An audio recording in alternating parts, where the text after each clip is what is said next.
अभी जब से ये सरकार आई है से हर पद पर आरएसएस का आदमी बैठा हुआ है, वो हमारे वर्ग को परेशान करता है। हिंदू धर्म में वर्ण व्यवस्था है, जाति व्यवस्था है, समानता नहीं है, एकता नहीं है, स्वतंत्रता नहीं है। जो व्यवहार आर्यों के द्वारा या हिंदुओं के द्वारा वैदिक संस्कृति के द्वारा शूद्रों और दलित के साथ किया जाता रहा है, वही व्यवहार भारत में महिलाओं के साथ किया जाता रहा है। हिंदू धर्म नाम का कोई धर्म नहीं है। हिंदू वैदिक शास्त्रों में रामायण हो, गीता हो या तुम्हारे वेद हो, मनुस्मृति हो, कोई सा भी हो, किसमें भी कोई दिखा दीजिए अगर उसमें हिंदू धर्म लिखा हुआ हो कि जब तक हम मानसिक रूप से गुलामी को खत्म नहीं करेंगे, हम सामाजिक स्वतंत्रता प्राप्त नहीं कर सकते। जिन मानसिक गुलामी में हमारा समाज जी रहा है, उस मानसिक गुलामी खत्म करके स्वतंत्रता दिलाने के लिए हमने आज का प्रोग्राम रखा है।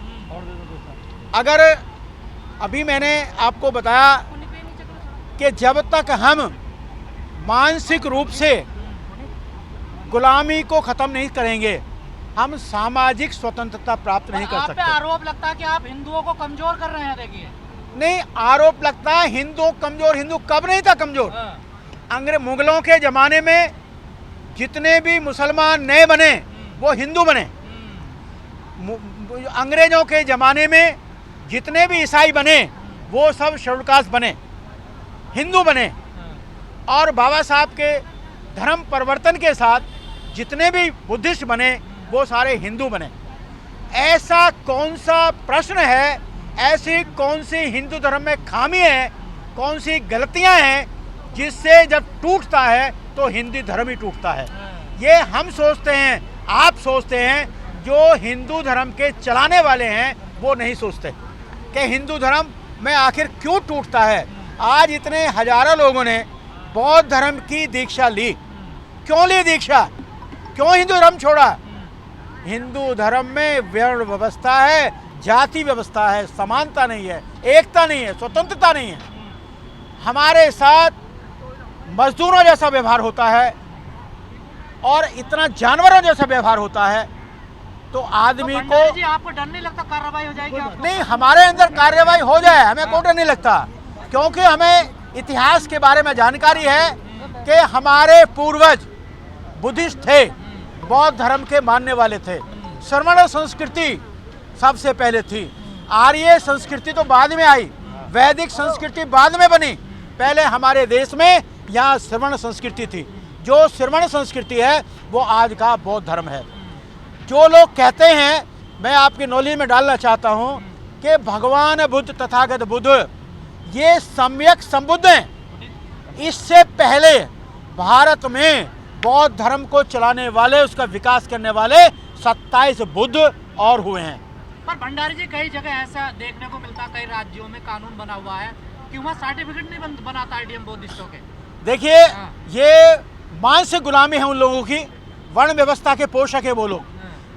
अभी जब से ये सरकार आई है, जब से हर पद पर आरएसएस का आदमी बैठा हुआ है और वो जितना भी हो सकता है वो हमारे वर्ग को परेशान करता है।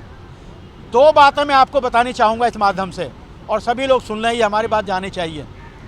बौद्ध धर्म ग्रहण करने से 1990 का गवर्नमेंट ऑफ इंडिया का आदेश है कि हम बौद्धिस्टों को आरक्षण मिलेगा। कोई भी ये ना डरे व्यक्ति के बौद्ध धर्म ग्रहण करने से हमारा आरक्षण समाप्त हो जाएगा। हमें दो फायदे हैं, दो लाभ हैं बौद्ध धर्म ग्रहण करने से।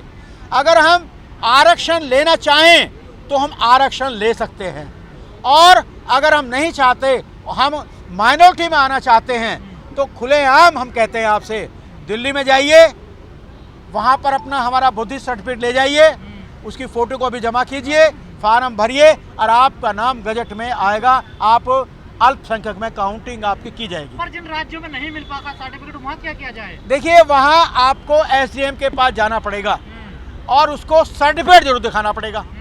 जो हम सर्टिफिकेट ग्रहण करते हैं, दीक्षा आज हमने ली, हमने सर्टिफिकेट दिया, उसकी कॉपी आपको जरूर दिखानी पड़ेगी। बिना सर्टिफिकेट, वो कंपलसरी है, बिना उसके नहीं होती। खास तौर से जो अनपढ़ लोग हैं या रिटायर हो चुके हैं, वो अपने नाम के बौद्ध, गौतम कुछ भी लिख सकते हैं। अगर कोई समस्या आती है तो वो आती है केवल सर्विसमैन को। लेकिन सर आज आपका प्रोग्राम देखकर टीवी पर बहस होगी कि आप लोगों को बड़ा एजेंडा प्रोपेगेंडा चला रहे हैं हिंदू को कमजोर करने के लिए, बाहर से आपको फंडिंग हो रही है, इस तरीके के आरोप लगेंगे आप लोगों को। देखिए, पहली बात तो मैं उन लोगों को ये बताना चाहूंगा, सुप्रीम कोर्ट का ऑर्डर है, लल्लन जी जीत चुके हैं कि हिंदू कोई धर्म नहीं है। सनातन तो बहुत, सनातन की बात बीच में आ गई ना अभी, पहले हिंदू धर्म की बात कर रहा हूं मैं। हिंदू धर्म नाम का कोई धर्म नहीं है। कोई भी व्यक्ति हिंदू वैदिक शास्त्रों में, रामायण हो, गीता हो, या तुम्हारे वेद हो, मनुस्मृति हो, कोई सा भी हो, किसमें भी कोई दिखा दीजिए अगर उसमें हिंदू धर्म लिखा हुआ हो। नंबर एक बात। नंबर दो दूसरा, आपने सनातन की बात की है। इन्होंने पहले वैदिक धर्म था, आर्य धर्म हुआ, हिंदू धर्म हुआ और अब सनातन धर्म है। इन लोगों को ये पता होना चाहिए कि सनातन जो शब्द है वो बौद्ध संस्कृति का शब्द है, बौद्ध संस्कृति का। भगवान बुद्ध ने अपने प्रचार प्रसार में, उपदेशों में सनातन की बात की है। तो हम ये नहीं कह सकते ये तो संस्कृति को चुराने वाले हैं। हमारी संस्कृति सारी चुराई, बौद्ध धर्म की संस्कृति चुराई, हमारे सारे त्योहार चुराए और उनका इन्होंने धार्मिकरण करके उसे नए रूप में ढाल दिया। पर भंडारी जी जो लोग सपना देख रहे हैं हिंदू राष्ट्र बनाने का, उसमें तो आप रोड़ा आ गए बीच में, उनका सपना तोड़ रहे हैं आप लोग। नहीं, हम किसी का रोड़ा नहीं बन रहे हैं।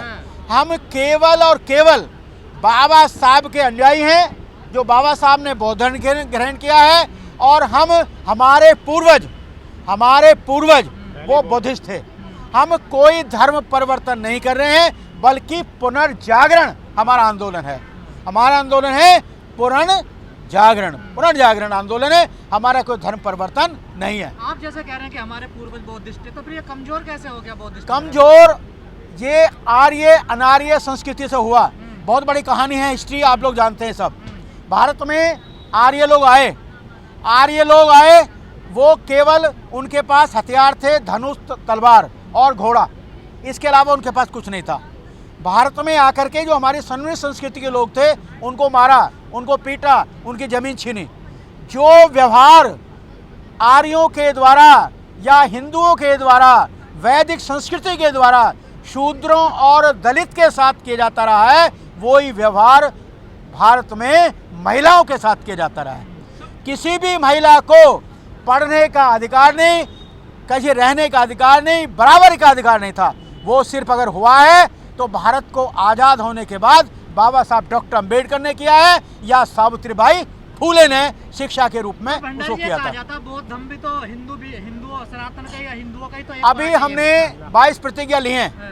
हमने 22 प्रतिज्ञा में ये कहा है, लोग कहते हैं कि जो हमारे गौतम भगवान तथागत बुद्ध हैं वो विष्णु के अवतार नहीं हैं, लेकिन जब तथागत बुद्ध अवतारवाद को ही नहीं मानते, आत्मा को नहीं मानते, परमात्मा को नहीं मानते, ईश्वर को नहीं मानते, तो अवतारवाद का भी विरोध उन्होंने किया है। इसलिए ये बिल्कुल निराधार है कि भगवान तथागत बुद्ध या बुद्ध विष्णु के अवतार थे। ये बिल्कुल गलत है। दशहरा को पूज रहे हैं, उनको क्या संदेश देना चाहते हैं? उनको मैं ये संदेश देना चाहूँगा, दशहरा देखिए, अगर हम राजनीतिक दृष्टि से, हम धार्मिक दृष्टि से देखते हैं, इन्होंने हमारी संस्कृति चुराई है। कैसे चुराई है? 2 कारण है रावण के 10 सिर बनाने के, जो इन्होंने बताया है, जो हमारी संस्कृति में है। पहले तो ये है कि 10 मौर्य शासक थे, मौर्य वंश के 10 शासक थे, और 10वें शासक को जो वृहद्रथ जो इन्होंने राम दिखाते हैं, ये उसने पुष्यमित्र शुंग है, जिसको राम दिखाते हैं, पुष्यमित्र शुंग उनका फौज का सूबेदार था और उन्होंने उसकी हत्या की थी। तो 10 मौर्य वंशिक गुप्त राजा हैं, इसलिए उनको ये 10 रावण के दिखाते हैं। हमारी संस्कृति को चुराया है। या 10 पारमिता भी हमारी हैं, उन पारमिताओं की चोरी भी इन्होंने की है, तो इसलिए 10 सिर वाले ये कहानी सुनाते हैं। नेशनल दस्तक की आपसे गुजारिश है कि अगर इसको बचाना चाहते हैं तो नेशनल दस्तक को सब्सक्राइब करने के लिए रेड कलर के सब्सक्राइब बटन को दबाएं, फिर बेल आइकन की घंटी दबाएं। नेशनल दस्तक को बचाने के लिए बहुत जरूरी है कि हर खबर को शेयर करें, लाइक करें, कमेंट जरूर करें।